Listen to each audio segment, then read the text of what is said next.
عقل مند وزیر۔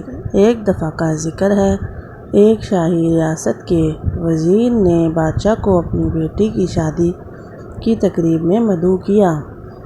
جب بادشاہ اپنے اہل خانہ کے ساتھ شادی کی تقریب میں پہنچا تو وزیر نے احتراماً انہیں ایک مخصوص نشست پر بٹھایا۔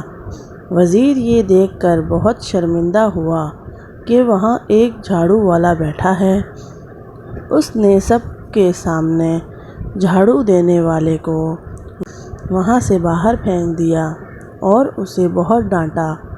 جھاڑو دینے والے نے اپنی بے عزتی محسوس کی اور اپنا بدلہ لینے کی منصوبہ بندی شروع کر دی۔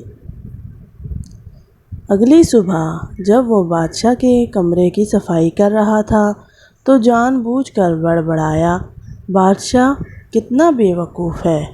وہ نہیں جانتا کہ ملکہ اور وزیر کے درمیان کیا چل رہا ہے۔ بادشاہ آدھی نیند میں تھا۔ تم کیا کر رہے ہو؟ اس نے پوچھا۔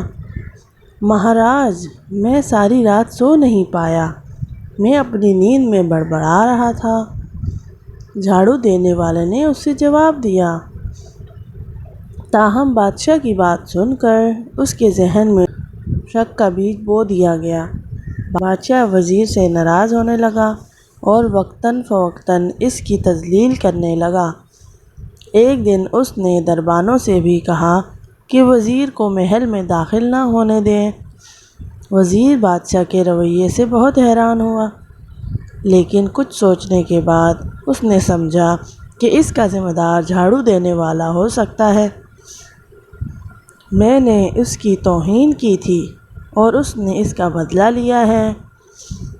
اب مجھے اسے دوبارہ خوش کرنا ہے، تب ہی وہ بادشاہ کی نظروں میں میری عزت بحال کر سکے گا۔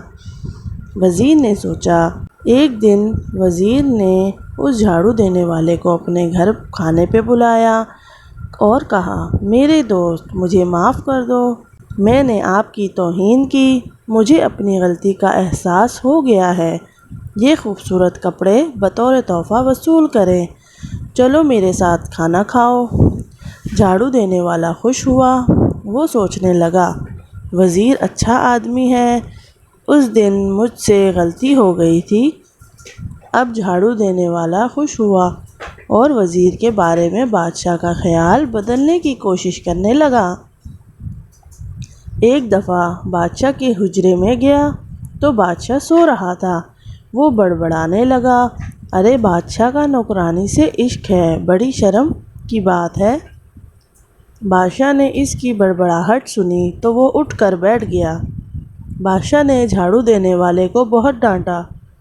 جھاڑو دینے والے نے کہا، مجھے افسوس ہے، میں رات بھر سو نہیں سکا، اس لیے وہ دن میں ہی نیند میں بڑبڑاتا رہتا تھا۔ بادشاہ کو اپنی غلطی کا اندازہ ہوا۔ اس طرح کی افواہوں سے متاثر ہو کر اس نے اپنے بہت اچھے مشیر کو نظر انداز کرنا شروع کر دیا تھا۔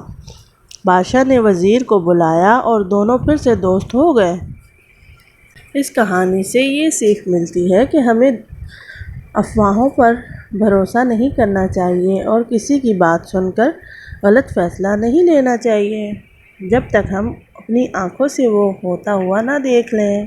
اگر آپ کو بھی ہماری ویڈیوز پسند آئیں تو ویڈیو کو لائک کریں، شیئر کریں، کمنٹ کریں اور چینل کو سبسکرائب کرنا نہیں بھولیے گا۔ شکریہ۔